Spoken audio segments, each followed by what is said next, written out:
हे गोविंदा, हमारे लिए राज्य, सुख या जीवन ही किस काम का, जब वे सभी जिनके लिए हम उन्हें चाहते हैं इस युद्ध भूमि में खड़े हैं। हे मधुसूदन, जब गुरु, पिता, पुत्र, दादा, मामा, ससुर, पौत्र, साले और सभी रिश्तेदार अपने प्राण और संपत्ति त्यागने के लिए तैयार हैं और मेरे सामने खड़े हैं, तो मैं उन्हें क्यों मारना चाहूं, भले ही मैं बच जाऊं। हे सभी प्राणियों के पालनहार, मैं तीनों लोकों के बदले में भी उनके साथ युद्ध करने के लिए तैयार नहीं हूं। इस पृथ्वी की तो बात ही छोड़िए। तो अर्जुन अपनी इंद्रिय तृप्ति के बारे में सोच रहा है। वह खुद को ऐसे पेश कर रहा है जैसे उसे पता ही नहीं कि कृष्ण की योजना क्या है।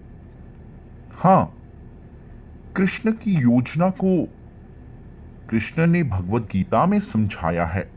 यदा यदा ही धर्मस्य ग्लानिर्भवति भारत, अभ्युत्थानाम अधर्मस्य तदात्मानं सृजाम्यहम्, परित्राणाय साधूनां विनाशाय च दुष्कृतां धर्म संस्थापनार्थाय संभवामि युगे युगे। यह योजना सभी को पहले से ही पता है कि ब्रह्मांडीय अभिव्यक्ति का प्रबंधन कैसे चल रहा है। ब्रह्मांडीय अभिव्यक्ति वहां है, यह भौतिक संसार, यह अस्थाई है, लेकिन इसका एक उद्देश्य है। इसका उद्देश्य उन जीवों को मौका देना है जो इस भौतिक संसार में सड़ रहे हैं, ताकि वे अपनी कृष्ण चेतना या मूल चेतना को पुनर्जीवित कर सकें और घर वापस भगवान के पास जा सकें। यही योजना है। यह भौतिक ब्रह्मांडीय अभिव्यक्ति है। भूत्वा भूत्वा प्रलीयते, प्रकृति है। यह सभी प्रकट होती है और कभी विलीन हो जाती है, नष्ट हो जाती है। सब कुछ भौतिक है। यही तरीका है। जैसे हमारा शरीर, यह एक निश्चित तिथि पर बनाया गया है और एक निश्चित तिथि पर इसका विनाश होगा। इसी तरह यह विशाल शरीर, यह भी परमेश्वर का शरीर है, विराट शरीर। विराट का अर्थ है विशाल। कृष्ण अर्जुन को अपना विराट रूप दिखाएंगे। तो यह बाहरी शरीर ठीक वैसा ही जैसा हमें यह बाहरी शरीर मिला है। आंतरिक शरीर, आत्मा दो शरीरों से ढकी हुई है, बाहरी और आंतरिक। बाहरी का अर्थ है ये स्थूल तत्व, पृथ्वी, जल, वायु, अग्नि, आकाश। और आंतरिक का अर्थ है मन, बुद्धि और अहंकार। वे भी भौतिक है। जैसे हमारा शरीर कमीज और कोट से ढका हुआ है, वैसे ही आत्मा भी दो तरह के शरीरों में बंधी हुई है। जब यह स्थूल शरीर समाप्त हो जाता है तो सूक्ष्म शरीर, मन, बुद्धि और अहंकार, ये सब वही रहते हैं। आत्मा ढक जाती है। स्थूल शरीर समाप्त हो जाता है, इसे मृत्यु कहते हैं। लेकिन लोग नहीं जानते कि आत्मा की कोई मृत्यु नहीं होती। बाहरी आवरण समाप्त हो जाता है, आंतरिक आवरण रहता है और आंतरिक आवरण आत्मा को दूसरे स्थूल शरीर में ले जाता है। इसे देहांतरण कहते हैं। मन सृजन कर रहा है। जैसे हम इस जीवन में अपनी चेतना बना रहे हैं, वैसे ही हम अपना अगला जीवन भी बना रहे हैं। यान्ति देवव्रता देवान पितॄन यान्ति पितृव्रता। तो हमें दो तरह के शरीर मिले हैं, स्थूल और सूक्ष्म, और उसके भीतर मैं जी रहा हूं, तुम जी रहे हो। आत्मा देहिनोस्मिन यथा देहे कौमारन यौवनम जरा अस्मिन देहे। इस शरीर के भीतर देह शरीर के स्वामी है। इसलिए लोग यह नहीं समझते कि इस स्थूल शरीर का यह अंत वास्तव में आत्मा की मृत्यु या विनाश नहीं है। न हन्यते हन्यमाने शरीरे।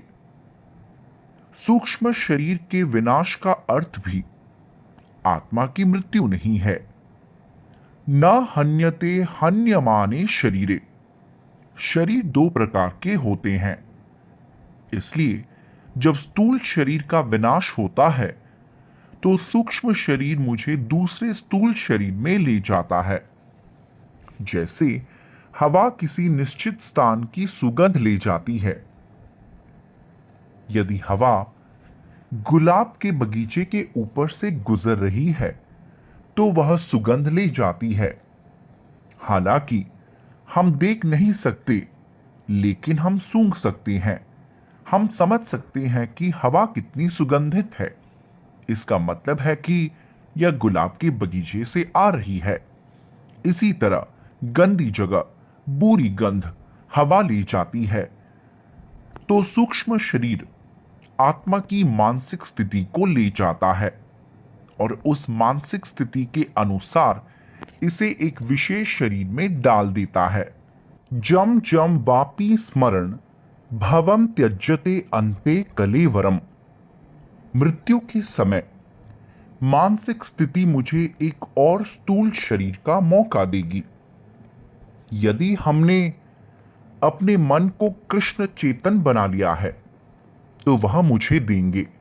मानसिक स्थिति मुझे एक शरीर देगी जिससे मैं आगे की प्रगति कर सकता हूं। यह भगवत गीता में भी कहा गया है। सूचीनाम श्रीमताम गेहे जोग भ्रष्टो भी जयते। योग भ्रष्टो। मान लीजिए किसी ने योग शुरू कर दिया है। योग का अर्थ है परम से जुड़ने का प्रयास। इसे योगा कहते हैं। और वियोग का अर्थ है बिना किसी संबंध के या परम से बिना किसी आसक्ति से। योग का अर्थ है धन और वियोग का अर्थ है ऋण। तो धन का अर्थ है एक और एक मिलाकर दो। इसलिए जब हम परम से जुड़ने का प्रयास करते हैं तो हम समझ सकते हैं कि ईश्वर है और मैं भी वहां हूं। हमारा घनिष्ठ संबंध है। इसकी व्याख्या वेदों में भी की गई है। एक ही वृक्ष पर दो पक्षी बैठे हैं। एक पक्षी खा रहा है, दूसरा पक्षी केवल साक्षी भाव से देख रहा है। साक्षी पक्षी भगवान कृष्ण है और खाने वाला पक्षी जीव है। इसलिए भगवान हमारी सभी गतिविधियों और हमारी मानसिक स्थितियों को देख रहे हैं। इसलिए वे माया बाह्य ऊर्जा प्रकृति को आदेश देते हैं कि उसे इस तरह का शरीर दिया जाना चाहिए और भौतिक प्रकृति जीव को एक विशेष प्रकार का शरीर देती है और इसकी संख्या 84 लाख है। इसलिए यह निश्चिंत नहीं है कि मुझे अगले जन्म में किस तरह का शरीर मिलेगा। लेकिन भगवत गीता में यह समझाया गया है कि यदि आप सत्व गुण पर स्थित हैं तो आपको उच्च ग्रह प्रणाली में अपना स्थान मिलेगा। ऊर्ध्वं गच्छन्ति सत्त्वस्थः, मध्ये तिष्ठन्ति राजसः, जघन्य गुणवृत्तिस्थ, अधो गच्छन्ति तामसः। 3 गुण है भौतिक प्रकृति, वे काम कर रहे हैं और हम उनमें से किसी के प्रभाव में है, या तो अच्छाई के प्रभाव में, या जुनून के प्रभाव में, या अज्ञान के प्रभाव में। इसलिए जब हम अज्ञानता के प्रभाव में होते हैं, जघन्य गुणवृत्ति, तब हमारा व्यवहार और गतिविधियां बहुत ही बहुत घृणित हो जाती है। विशेष रूप से इस कलयुग में यह कहा गया है कि लोगों के पास खाने, सोने या स्नान करने का कोई निश्चित समय नहीं होगा। इस तरह उनकी शारीरिक विशेषताएं भूत जैसी होगी, जिसे हम वास्तव में अभी देख रहे हैं। राक्षस वे बन रहे हैं। व्यावहारिक रूप से इस युग में दैनिक स्नान करने के लिए भी कोई जगह नहीं होगी। यह हम विशेष रूप से इस देश में देखते हैं। अपार्टमेंट नहाने की जगह नहीं है, उन्हें बाहर जाना पड़ता है। इसलिए हालत बहुत बिगड़ रहे हैं। अधो गच्छन्ति तामसः, इसलिए मानव सभ्यता का अर्थ है अच्छाई की गुणवत्ता की ओर प्रगति करना। इससे उसे आगे की प्रगति करने में मदद मिलेगी।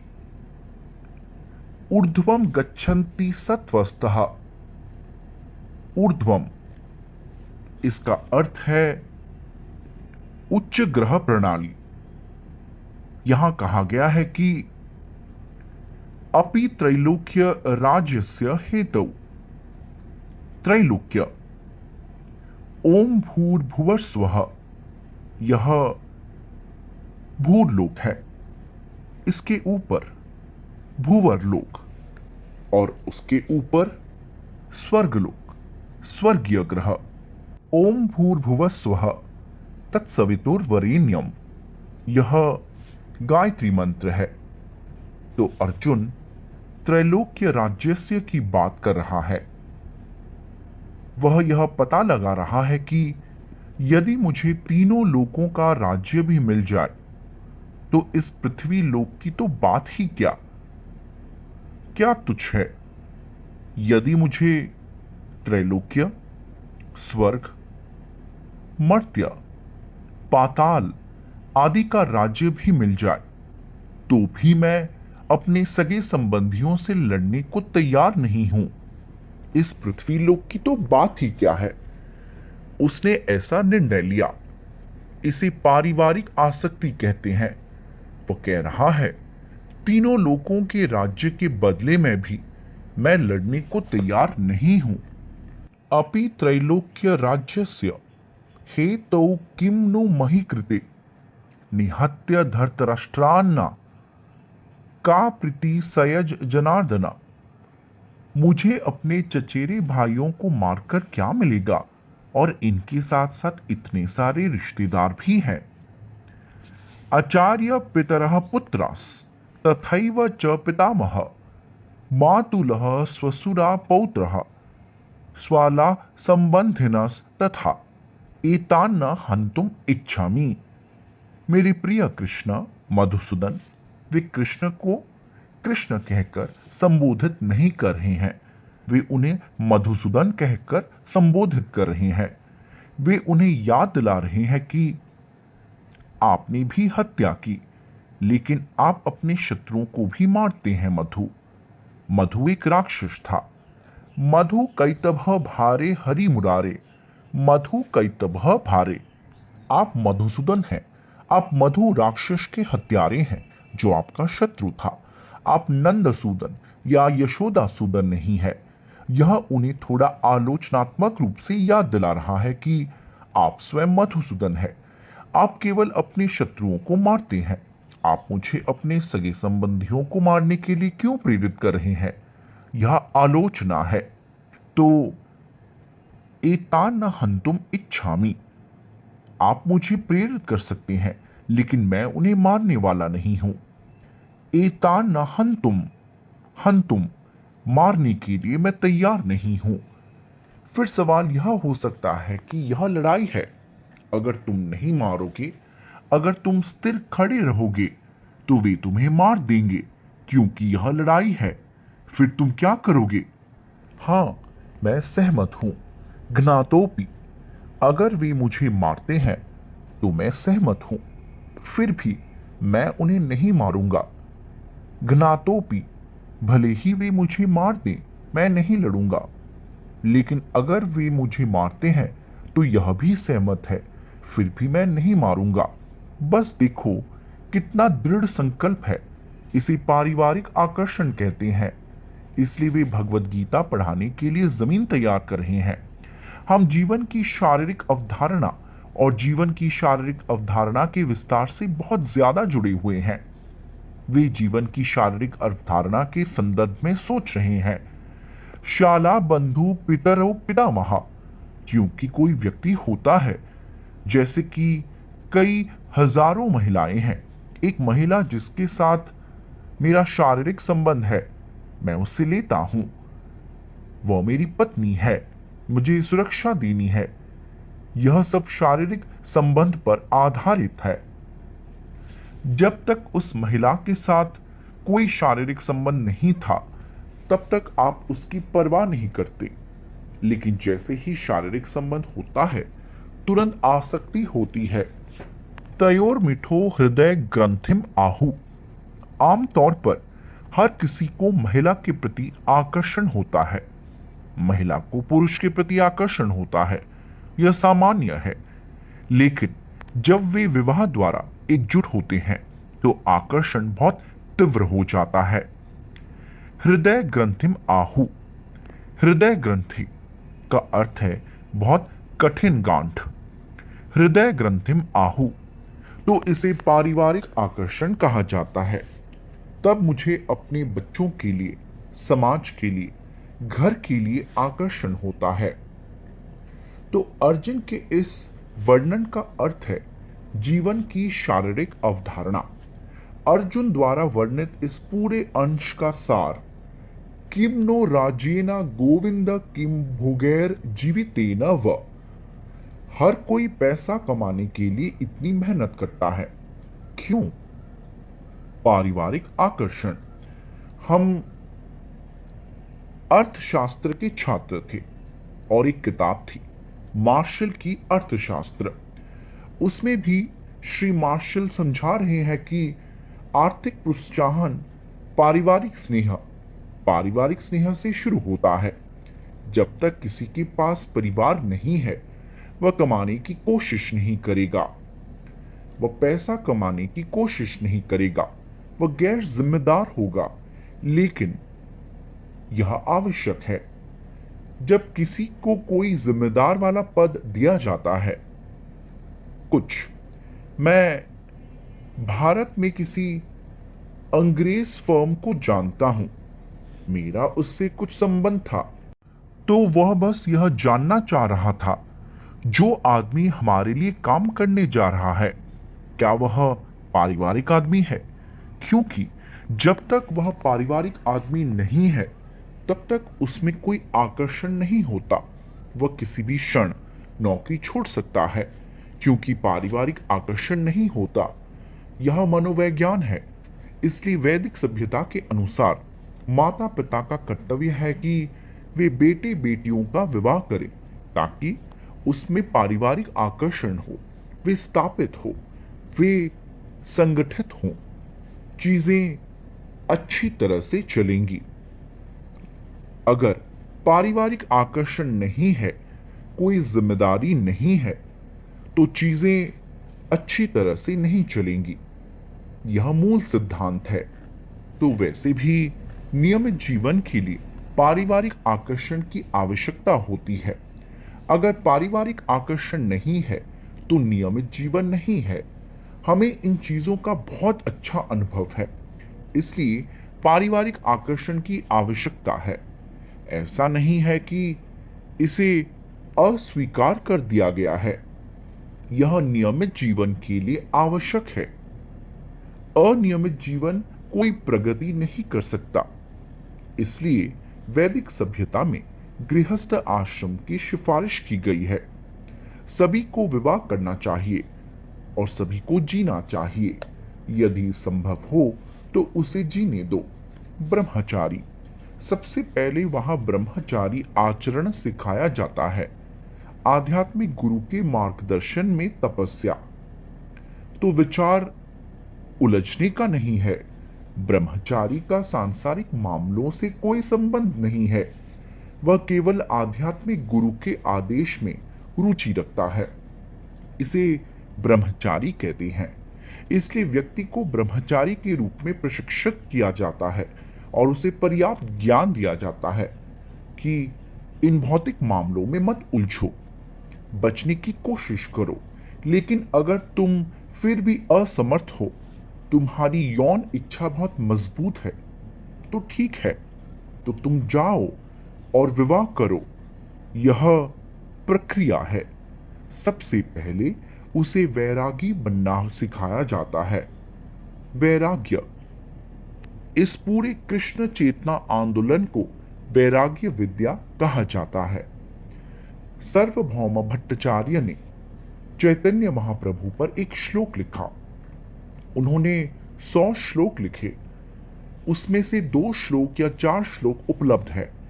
जब उन्होंने चैतन्य महाप्रभु की स्तुति करते हुए श्लोक लिखे और उन्हें दिखाए गए, क्योंकि यह आत्मस्तुति थी, तो उन्होंने तुरंत कागज फाड़ दिया। फिर भी भक्तों ने 2 या 4 श्लोक एकत्र किए और प्राप्त किए। इसलिए सार्वभौम भट्टाचार्य द्वारा लिखे गए श्लोकों में से एक है वैराग्य विद्या निज भक्ति योगम। यह भक्ति योग वैराग्य विद्या है।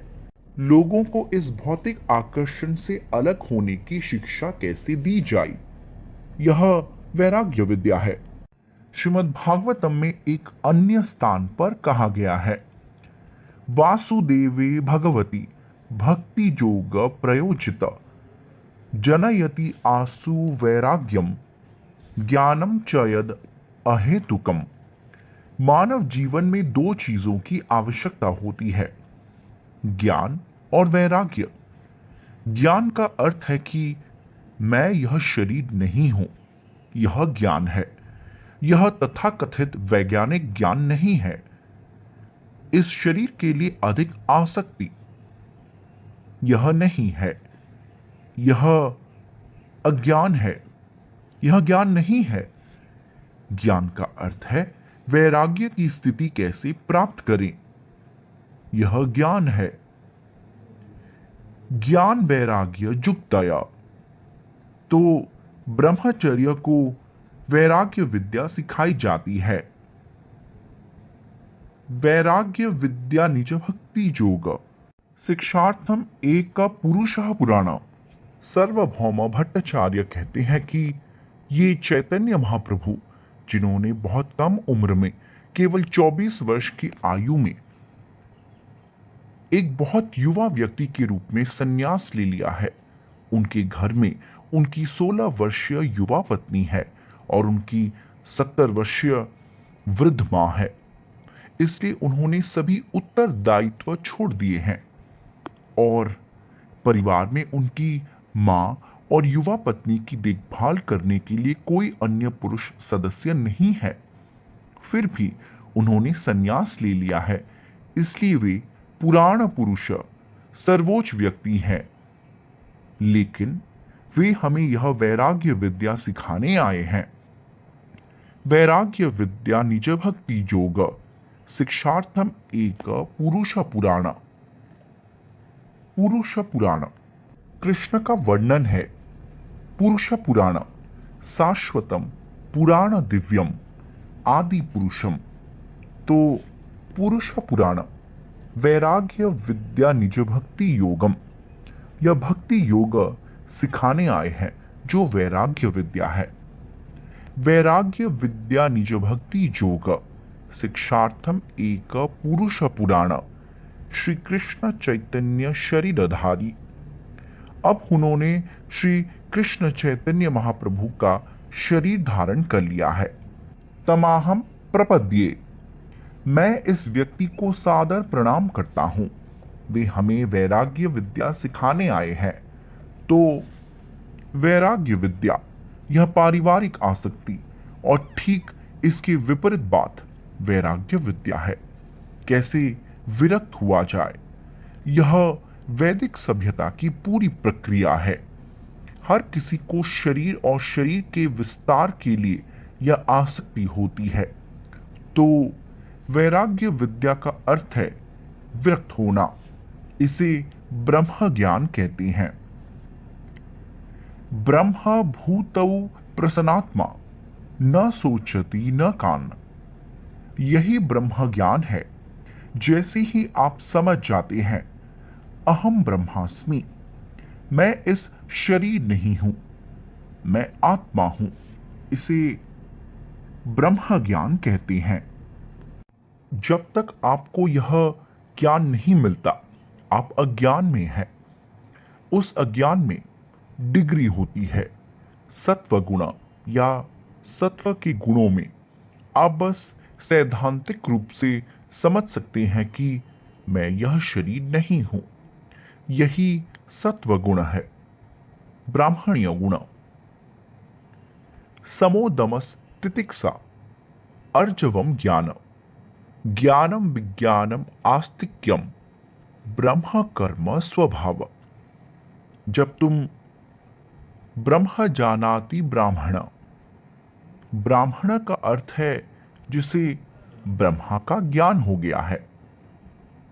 वेद पाठाद भवित विप्रो ब्रह्म जानातीति ब्राह्मण, जन्मना जायते शूद्र संस्काराद भवित द्विजा।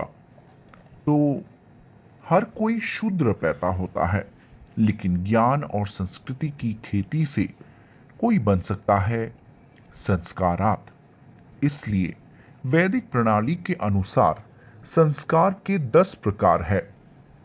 सुधारात्मक विधि, यह उपनयन संस्कार, यह भी संस्कारों में से एक है।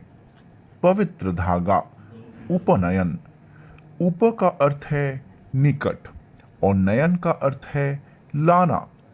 जब आध्यात्मिक गुरु आध्यात्मिक चेतना के निकट लाता है तो व्यक्ति को उपनयन या पवित्र धागा दिया जाता है।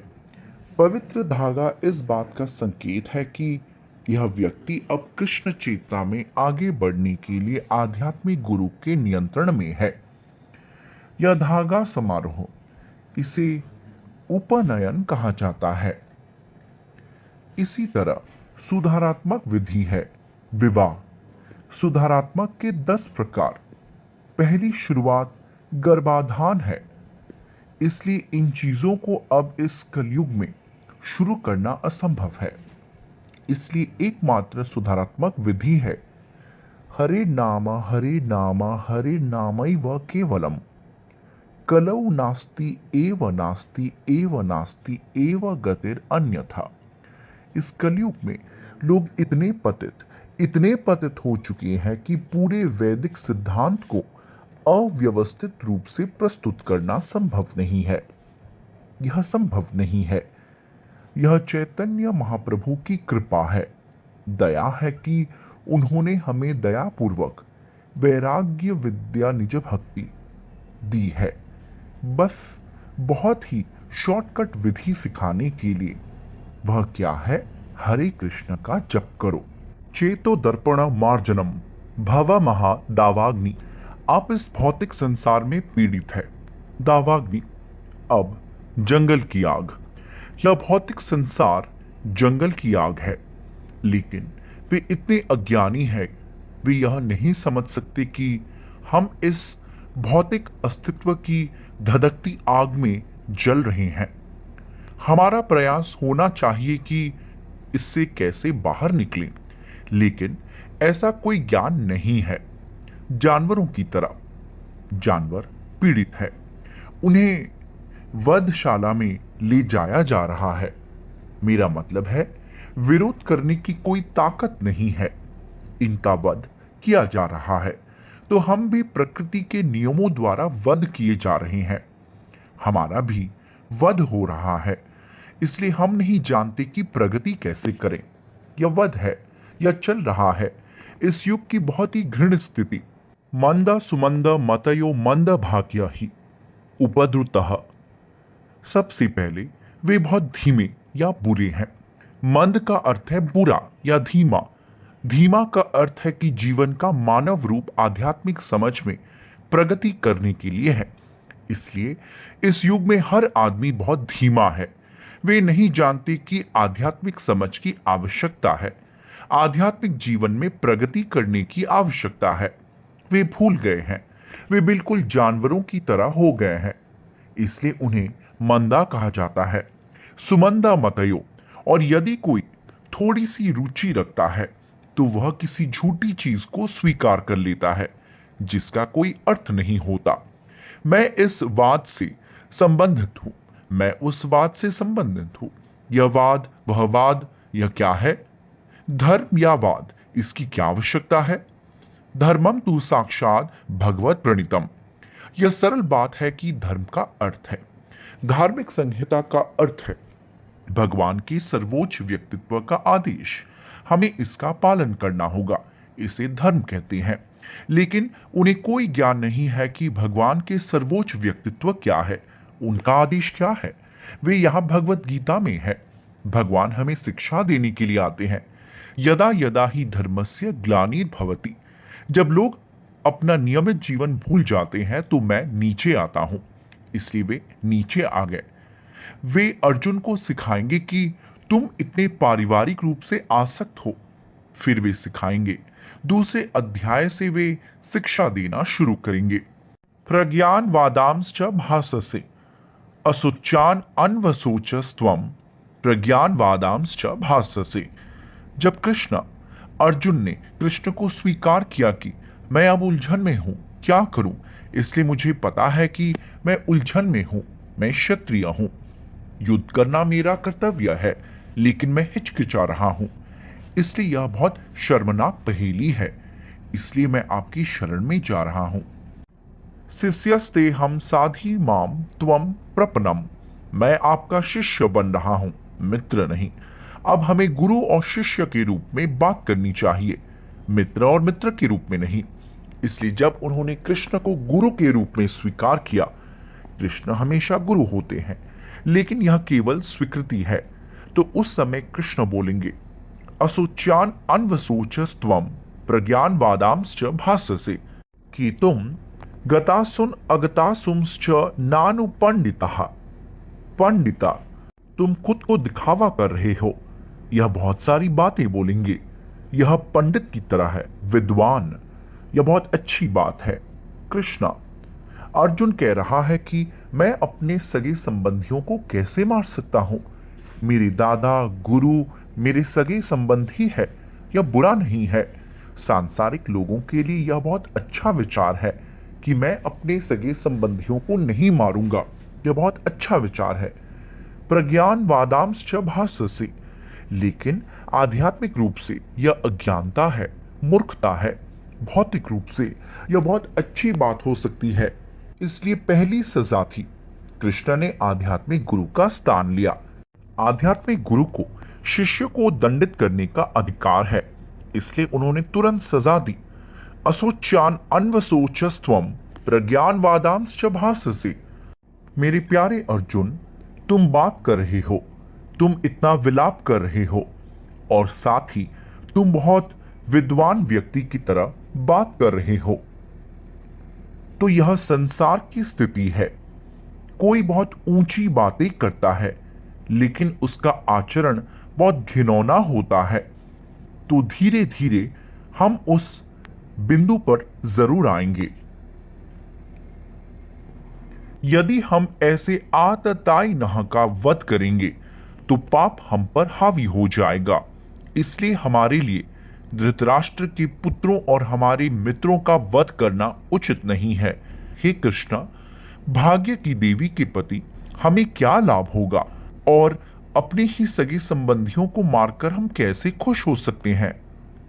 तो पापम एव, पापम का अर्थ है पाप पुण्य कार्य, और पुण्यम पवित्र है। इसलिए लोगों को हर कार्य में विचार करना चाहिए, चाहे वह पाप हो या पुण्यम, चाहे यह पुण्य हो या पाप पूर्ण कार्य। लेकिन असुर वे कभी नहीं जानते। प्रवृत्तिम च निवृत्तिम च न विदुर असुरा जनाः। जो असुर है वे परवाह नहीं करते कि क्या पाप है या क्या सही है। मुझे यह पसंद है, मुझे यह करना ही होगा। यह असुर है, अधिकारियों का कोई संदर्भ नहीं है। चाहे मैं जो कार्य करने जा रहा हूं वह पवित्र हो या अपवित्र, क्योंकि अपवित्र कार्यों से मैं पतित हो जाऊंगा।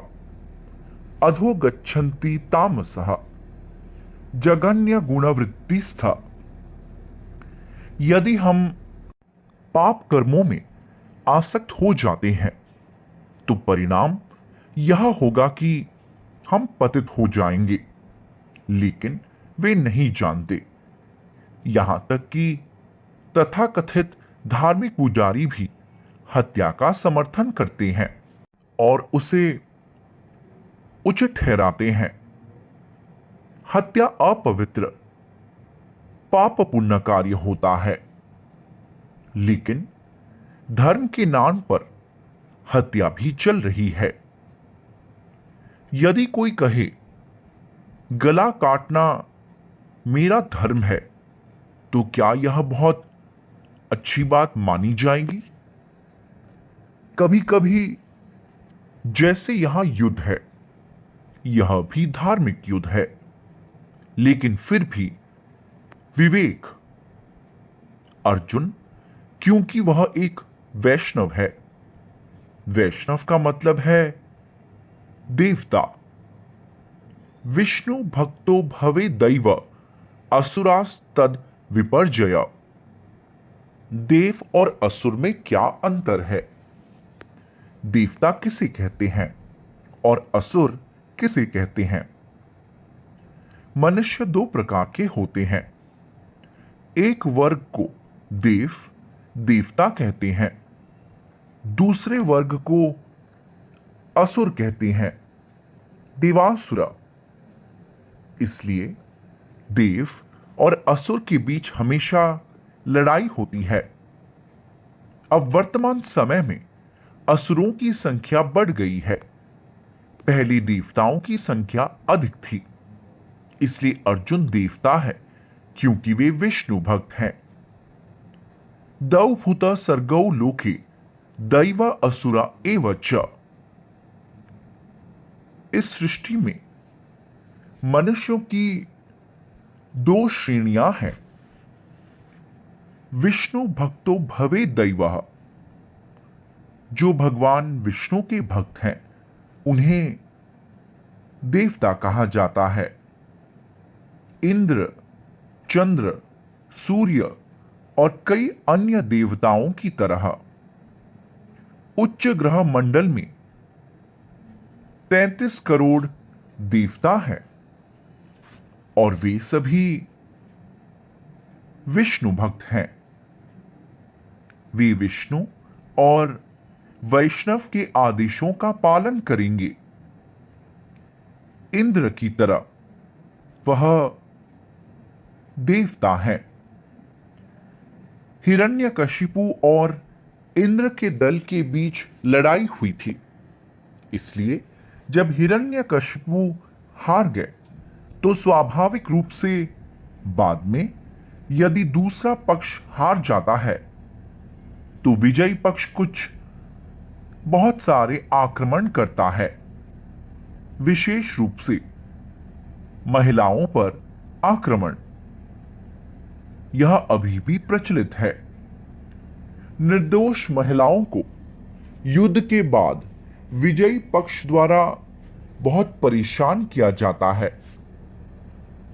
आप जानते हैं, सैनिकों को महिलाओं के साथ बलात्कार करने की स्वतंत्रता दी जाती है और संपत्ति लूटते हैं। उनके पास बहुत सी चीजें हैं। इसलिए जब हिरण्यकशिपु को हराया गया तो सभी देवताओं ने ऐसा कोई आक्रमण नहीं किया, लेकिन हिरण्यकशिपु की पत्नी कयाधु, मुझे लगता है उसे इंद्र ने गिरफ्तार कर लिया और ले गया। वह रो रही थी, एक सामान्य महिला की तरह, लेकिन उसे इंद्र घसीट कर ले जा रहे थे तो नारद वहां से गुजर रहे थे। अब उन्होंने कहा, आप यह क्या कर रहे हैं? नहीं, इस महिला को परेशान करने का कोई सवाल ही नहीं है, लेकिन मैं उसे अपने संरक्षण में ले रहा हूं क्योंकि वह गर्भवती है और बच्चा असुर हिरण्यकशिपु द्वारा पैदा किया गया है। इसलिए मैं बच्चे के जन्म का इंतजार करूंगा और जैसे ही वह जन्म देगी मैं उस बच्चे को मार दूंगा। तो नारद ने कहा, नहीं नहीं, वह बच्चा असुर का बच्चा नहीं है, वह आ रहा है, एक महान भक्त, कृष्ण का महाभागवत। क्योंकि नारद जानते थे कि जब पहले नहीं, आखिर वे जानते थे, लेकिन पहले भी वे जानते थे क्योंकि वे संत पुरुष हैं। वे समझ सकते हैं कि यहां एक बच्चा आ रहा है जो कृष्ण का बहुत बड़ा भक्त होगा। तो महाभागवत, तो ऐसा करने की कोशिश मत करो, तुम उसे अपने पास मत रखो। बेहतर है कि उसे मेरी हिरासत में दे दो, मैं उसका ख्याल रखूंगा। तो तुरंत उन्होंने नारद के आदेश का पालन किया। तुरंत उन्होंने उसे छोड़ दिया और न केवल छोड़ा बल्कि उस महिला की परिक्रमा भी की। तो यहां एक महाभागवत है इस महिला के गर्भ में। तो आइए हम उसे प्रणाम करें। यह वैष्णव है। जैसे ही समझ में आया कि इस महिला के गर्भ में एक वैष्णव महाभागवत है, उसका सम्मान किया जाना चाहिए, प्रणाम किया जाना चाहिए। इसे वैष्णव कहते हैं। लेकिन असुर ऐसा नहीं करेगा। देवता और असुर में यही अंतर है। भगवत गीता के 16वें अध्याय में आपको असुर का वर्णन मिलेगा। प्रवृत्तिम च निवृत्तिम च न विदुर असुरा जानः। प्रवृत्ति, प्रवृत्ति का अर्थ है हमें किस प्रकार के कार्य करने चाहिए और किस प्रकार के कार्य नहीं करने चाहिए। असुर, वे नहीं जानते। असुर, वे बिल्कुल नहीं जानते। वे कुछ भी करते हैं अपनी इंद्रिय तृप्ति के लिए। मुझे सब कुछ करना चाहिए, इसलिए वे उलझ जाते हैं। जब तक वे इस जीवन में मजबूत हैं, वे किसी की परवाह नहीं करते। शास्त्र, साधु या गुरु, वे किसी की परवाह नहीं करते। तो इसका मतलब है, लेकिन आसुरी सभ्यता, जीव उलझ जाते हैं क्योंकि वह किसी भी कार्य की परवाह नहीं करता। असुर, लेकिन प्रकृति तो है। प्रकृति क्रियमाणानि गुणै कर्माणि सर्वशः अहंकार विमूढ़ात्मा कर्ताहम इति मन्यते। दुष्टों, वे सोच रहे हैं कि वे जो चाहे करने के लिए स्वतंत्र हैं। यह संभव नहीं है। जब तक हम इस भौतिक दुनिया में हैं, हम बद्ध हैं। प्रकृति क्रियमाणानि गुणै कर्माणि। जैसे ही हम इस भौतिक प्रकृति के विशेष गुण के साथ जुड़ते हैं। गुण की 3 किस्में हैं, अच्छाई, जुनून और अज्ञान। इसलिए हमें इनमें से किसी एक गुण के साथ जुड़ना होगा। जब तक हम कृष्ण चेतना नहीं है, जब तक कोई व्यक्ति भक्ति सेवा में लीन नहीं होता, उसे इन 3 प्रकार के गुणों से प्रभावित होना चाहिए। अच्छाई, कोई व्यक्ति बहुत अच्छा व्यक्ति हो सकता है भगवान की दृष्टि में। अर्जुन की तरह वह अच्छाई के गुणों में बात कर रहा है, विचार कर रहा है, यद्यपि वे आततायिनः है। आततायिनः पापम एव आश्रयद अस्मान हत्वा एतान आततायिनः। आततायिनः का अर्थ है आक्रामक। कानून के अनुसार यदि कोई आप पर हमला करने आता है या यदि कोई आपकी पत्नी का अपहरण करने आता है तो वे आततायिनः है। या कोई आपके घर में आग लगाने की कोशिश करता है, खासतौर पर उन्हें हमलावर कहा जाता है, तो हम उन हमलावरों को तुरंत मार देना चाहिए। अहिंसा का कोई सवाल ही नहीं है, आपको तुरंत मार देना चाहिए, कोई पाप नहीं है। आततायिनः। लेकिन यहां हालांकि दूसरा पक्ष आततायिनः हमलावर है, फिर भी अर्जुन विचार कर रहे हैं कि उन्हें मारना चाहिए या नहीं। यही देवता के बीच का अंतर है। हर कार्य में वे गणना कर रहे हैं, लेकिन यह विचार कर रहे हैं कि इस तरह के हमलावर, क्योंकि वे मेरे रिश्तेदार हैं, वे मेरे परिवार के लोग हैं, इस तरह के हमलावर को मारना चाहिए या नहीं, यह तो सामान्य ज्ञान है। मान लीजिए कि आपके बेटे ने कुछ शरारत की है, वही बात का मतलब है पिता पर हमला करना। फिर भी पिता विचार करेगा, क्या मैं अपने बेटे को मारूं या नहीं। यह स्वाभाविक है। अगर मेरा बेटा घर में आग लगाता है तो क्या मैं उसे मारूं या नहीं। तो अर्जुन की स्थिति ऐसी है। हालांकि वे आततायिनः आक्रामक हैं, फिर भी चूंकि वे एक परिवार के हैं, क्या मैं उन्हें मार दूं।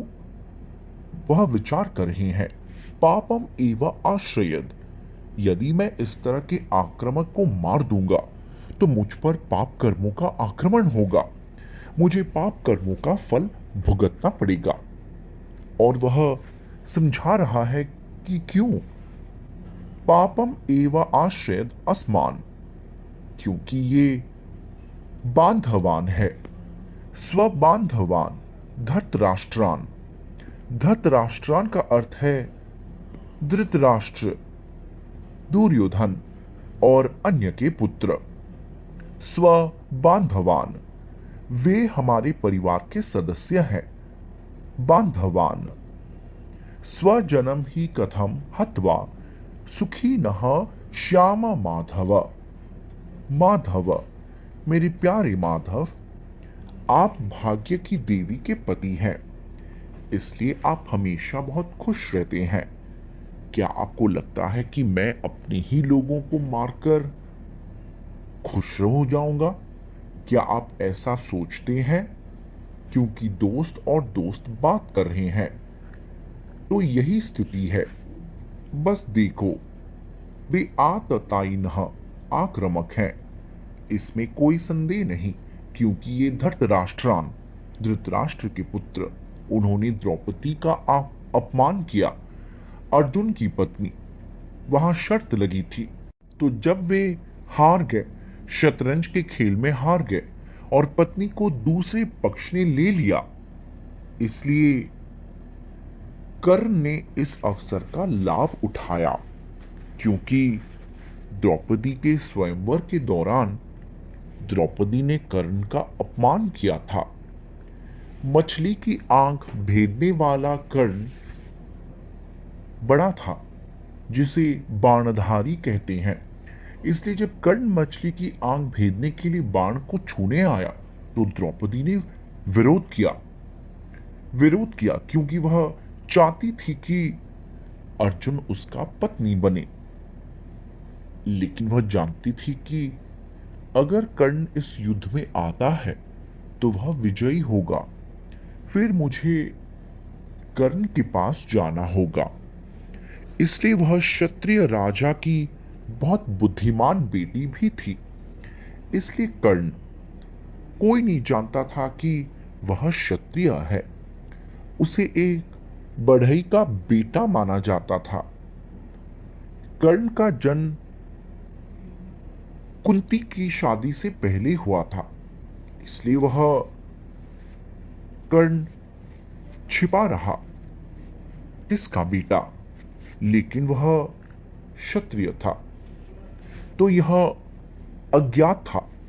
इसलिए द्रौपदी ने इस अवसर का लाभ उठाया कि यह प्रतियोगिता क्षत्रियों के लिए है, गैर क्षत्रियों के लिए नहीं, क्योंकि उसे एक बढ़ई शूद्र का पुत्र माना जाता था। इसलिए उसे द्रौपदी को जीतने का अवसर नहीं दिया गया। लेकिन अगर उसे अवसर मिल जाता तो वह विजयी होता। इसलिए अब कर्ण ने इस अवसर का लाभ उठाया।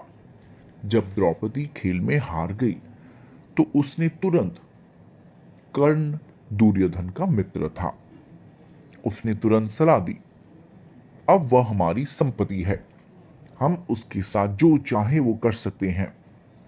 अर्जुन ने अपनी पत्नी खो दी है, इसलिए उसने सलाह दी कि उसे इस सभा में नग्न कर दो।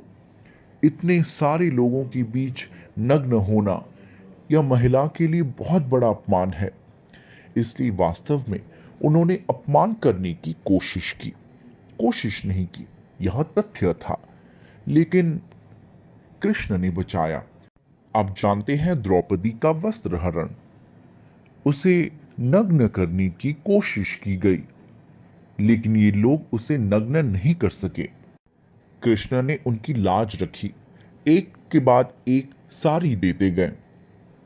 फिर वे तंग आ गए, उन्होंने यह काम छोड़ दिया। तो वे वास्तव में आततायिनः थे, क्योंकि आततायिनः का अर्थ है जो आपकी पत्नी का अपहरण करने आए, आपकी पत्नी का अपमान करे, आपको तुरंत मार देना चाहिए। जैसे भगवान रामचंद्र, वे बहुत ही पवित्र राजा थे, लेकिन जब ऐसा हुआ कि उनकी पत्नी सीता का अपमान किया गया, सीता को रावण ने हर लिया। भगवान रामचंद्र सैकड़ों और हजारों सीता से विवाह कर सकते थे। वे भगवान के सर्वोच्च व्यक्ति हैं। वे सीता, राधा रानी, लक्ष्मी को बना सकते थे। वे भगवान के सर्वोच्च व्यक्तित्व की आनंद शक्ति है। भगवान के सर्वोच्च व्यक्तित्व की कोई भौतिक पत्नी या भौतिक साथी नहीं हो सकता। कृष्ण की राधा या भगवान रामचंद्र की सीता देवी, नारायण की लक्ष्मी देवी, वे भगवान की आनंद शक्ति है। राधा कृष्ण प्रणय विकृतिर अल्लाहदिनी शक्तिर अस्मात्। अल्लाहदिनी शक्तिर, भगवान कृष्ण की अनेक शक्तियां हैं, उनमें से एक शक्ति को अल्लाहदिनी शक्तिर, आनंद शक्ति कहा जाता है। इसलिए कृष्ण की पत्नी, भगवान रामचंद्र की पत्नी, वे प्रदर्शित आनंद शक्ति हैं। तो उदाहरण के लिए भगवान रामचंद्र, क्योंकि सीता का अपहरण किया गया था, सीता का अपमान किया गया था या रामचंद्र का अपमान किया गया था, प्रतिशोध यह था कि भगवान रामचंद्र ने न केवल रावण को मार डाला बल्कि पूरे राजवंश को समाप्त कर दिया। केवल एक महिला के लिए। वह कुछ भी पैदा कर सकते थे? नहीं, क्योंकि आतताई नह आक्रामक था, बस लोगों को यह सिखाने के लिए कि कोई भी अगर वह आक्रामक है तो उसे मार दिया जाना चाहिए। लेकिन अर्जुन विचार कर रहे हैं कि वह पवित्र होगा या अपवित्र। यह देवता है, हर कार्य में वे विचार करेंगे, मैं जो करने जा रहा हूं यह पवित्र है या अपवित्र। वह देवता है, अगर यह पवित्र है तो यह मुझे ऊपर उठाएगा, और यह अगर अपवित्र है तो यह मुझे नीचे दिखाएगा। कोई भी पतन नहीं चाहता। मानव जीवन विशेष रूप से उत्थान के लिए होना चाहिए, न कि पतन के लिए। तुम जीवन की निम्न स्थिति से इस मानव जीवन में आए हो तो जलजा नवलखानी स्थावर लख्या विंशति कृमयो रुद्र संख्या कहा। जीवन की इतनी सारी स्थितियों से होकर जलचर, पेड़ पौधे, कीड़े, सरीसृप, पक्षी, जानवर, इस तरह बहुनाम जन्मनाम अन्ते बहुनाम संभवान्ते, यह मानव जीवन का रूप हमें कई कई जन्मों के बाद मिला है। ये लोग वे नहीं जानते, यह बहुत दुर्लभ है। इसलिए नरोत्तम दास ठाकुर गाते हैं, मनुष्य जन्म पाय राधा कृष्ण न भजिया, जानिया सुनिया विष खाइनु, हरि हरि विफले जन्म गोइनु। वो विलाप कर रहे हैं, मेरे प्रिय कृष्ण, मैं बहुत अभागा हूं, मुझे यह मानव जीवन मिला है, इसका उद्देश्य कृष्ण चेतना विकसित करना है, लेकिन मैंने अपना समय बर्बाद किया है। तो ऐसा कैसे? जनिया सुनिया विष खाइनु, मैंने जानबूझकर जहर खाया है। लब्धा सुदुर्लभम इदम बहु संभवान्ते मनुष्यम अर्थदम, ये लोग नहीं जानते क्योंकि ये असुर है। इन्हें नहीं पता कि इस मानव जीवन में क्या करना चाहिए और क्या नहीं। ये बिना किसी हिचकिचाहट के जानवरों को मार रहे हैं। ये इन दुष्टों को नहीं जानते, और फिर भी वे आध्यात्मिक नेता हैं। इस कलयुग में यह कितनी भयानक स्थिति है, जरा सोचिए। बिना किसी प्रतिबंध के, बिना किसी बाधा के वे पापोमय जीवन जी रहे हैं। वे नहीं जानते कि अगले जन्म में यह सारा घमंड, अभिमान समाप्त हो जाएगा। उन्हें दूसरा शरीर स्वीकार करना होगा जो भौतिक प्रकृति द्वारा प्रदान किया जाएगा। आप यह नहीं कह सकते कि मैं यह शरीर स्वीकार करूंगा, मुझे यह शरीर चाहिए। नहीं, प्रकृति आपके हुक्म के अकीम नहीं है। आपको प्रकृति के हुक्म का पालन करना होगा। प्रकृति क्रियमाणानि, भगवत गीता का यह श्लोक बहुत महत्वपूर्ण है। प्रकृति क्रियमाणानि गुणै कर्माणि सर्वशः अहंकार विमूढ़ात्मा कर्ताहम इति मन्यते। अहंकार, मिथ्या अहंकार द्वारा असुर वे सोचते हैं मैं स्वतंत्र हूं, मैं जो चाहूं कर सकता हूं। नहीं, यदि आप ऐसे करते हैं तो आपको दंडित किया जाएगा। दैवी ही ईसा गुणमयी माम माया दुरत्यया माम एव प्रपद्यन्ते मायाम एतन तरंती। हर छोटे से छोटे कार्य के लिए आप जिम्मेदार हैं। यह भौतिक प्रकृति द्वारा देखा जा रहा है और आपको पीड़ा के लिए इस तरह का शरीर स्वीकार करने के लिए मजबूर किया जाएगा, इतने सारे प्रकार के शरीरों में।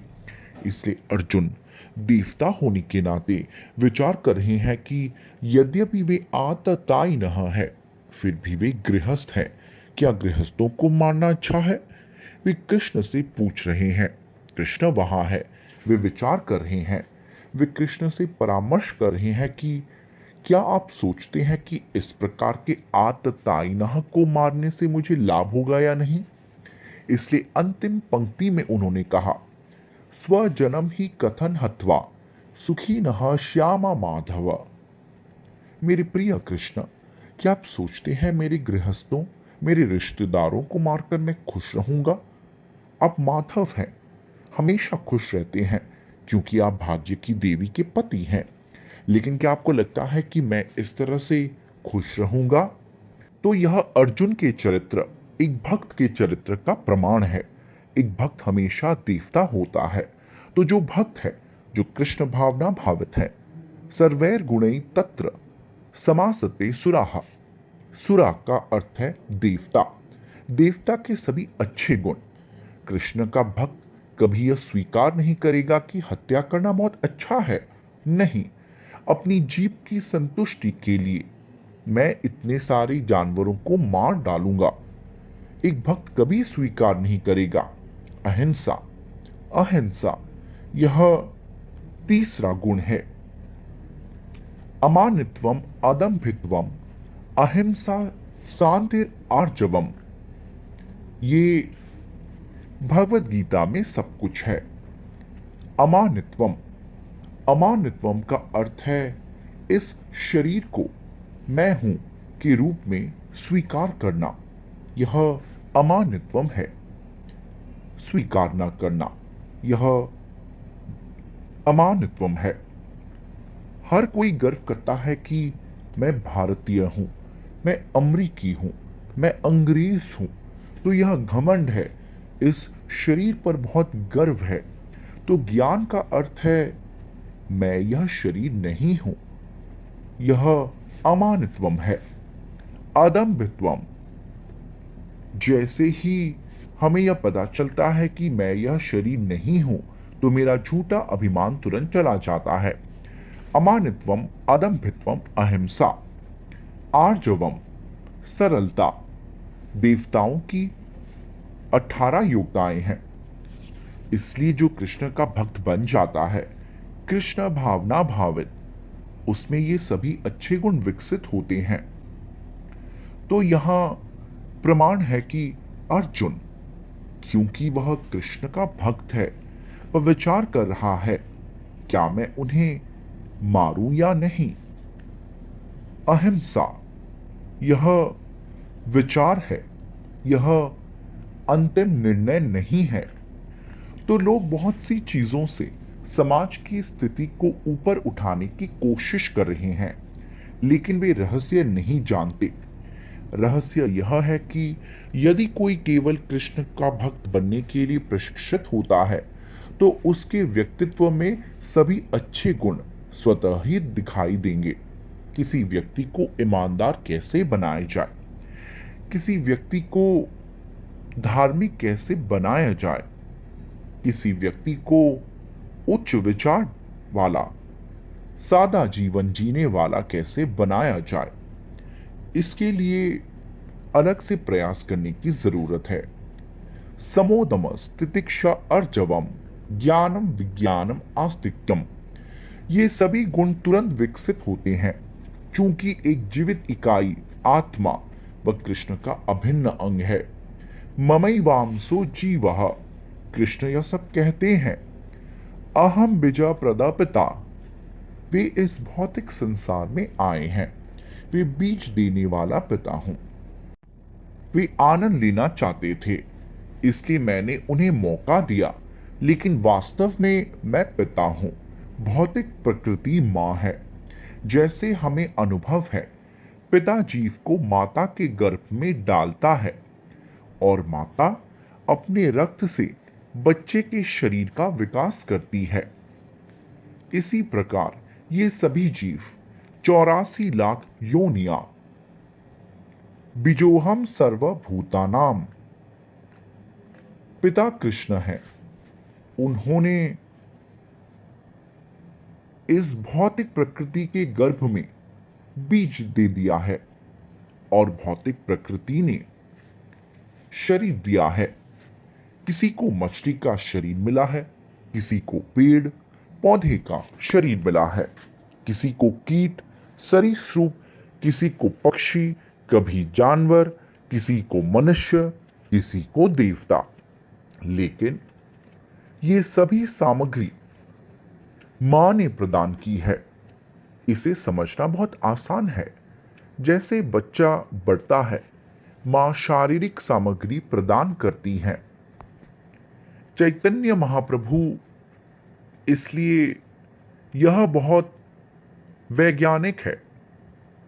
जब उन्होंने संन्यास लिया और माँ आई, अद्वैत प्रभु ने अपने बेटे को अंतिम बार देखने की व्यवस्था की, क्योंकि सन्यासी अब घर नहीं आ रहा था।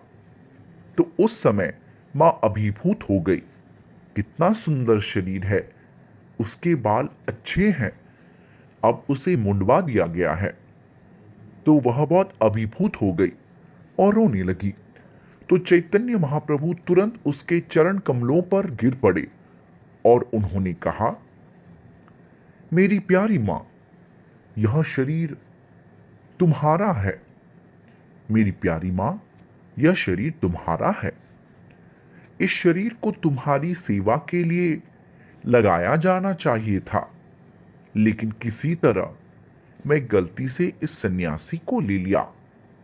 कृपया मुझे क्षमा करें, लेकिन यह शरीर तुम्हारा है। यह शरीर तुम्हारा है। हर बेटे को ऐसा ही सोचना चाहिए। यह वैदिक संस्कृति है। वास्तव में शरीर की आपूर्ति मां शुरू से ही संभोग के बाद, ये सब भागवत में वर्णित है। दोनों श्राव पायसीकृत हो जाते हैं और मटर के दाने के समान एक शरीर बनता है और धीरे धीरे विकसित होता है। तत्व ऊर्जा मां द्वारा प्रदान की जाती है। तो वही बात, पूरी सृष्टि, शरीर, भौतिक प्रकृति मां द्वारा आपूर्ति की जाती है, इसलिए उसे मां कहा जाता है। भौतिक प्रकृति को मां कहा जाता है। मां दुर्गा, सृष्टि स्थिति प्रलय, भौतिक प्रकृति, और उसका नाम दुर्गा है। सृष्टि स्थिति प्रलय साधना शक्ति रेखा, चायेवा जस्य भुवनानि विभर्ति दुर्गा, इच्छानुरूपम अपि जस्य च चेष्टते सा, गोविंदम आदि पुरुषम भजामि। यह दुर्गा का वर्णन है। कृष्ण भी यही कहते हैं। इसलिए हमें ऐसा नहीं सोचना चाहिए कि पशु पक्षी या पेड़ पौधे वे हमसे भिन्न है। वे हमारे भाई हैं, क्योंकि बीज देने वाला पिता कृष्ण है और मां प्रकृति। इसलिए हमें वही पिता और वही माता मिलती है। इसलिए यदि हमें वही पिता और माता मिले हैं तो वो भी हमारे भाई हैं। तो जब तक कोई आध्यात्मिक चेतना में उन्नत न हो, वह विश्व बंधुत्व के बारे में कैसे सोच सकता है? यह बकवास है। इसकी कोई संभावना नहीं है। तथाकथित विश्व बंधुत्व तभी संभव है जब वह कृष्ण चेतन हो। वह जानता हो कि कृष्ण सभी के समान पिता है। पिता बर्दाश्त नहीं करेगा। मान लीजिए पिता के 10 बेटे हैं, उनमें से 1 या 2 बेटे बेकार हैं। इसलिए जो बहुत योग्य बेटे हैं, अगर वे पिता से कहें, मेरे प्यारे पिता, आपके ये 2 बेटे बेकार हैं, इसलिए हम उनका गला काटकर खा लें, तो पिता कहेंगे, हां, तुम ऐसा करते हो? नहीं, पिता कभी नहीं कहेंगे। पिता कहेंगे, उन्हें बेकार रहने दो, लेकिन उन्हें मेरी कीमत पर जीने दो। क्यों? तुम्हें उनके अधिकारों का हनन करने का कोई अधिकार नहीं है। यह सामान्य ज्ञान है। लेकिन ये बदमाश सोचते हैं कि मनुष्य की जीभ की संतुष्टि के लिए जानवरों को मारना चाहिए। धन्यवाद। हरे कृष्णा।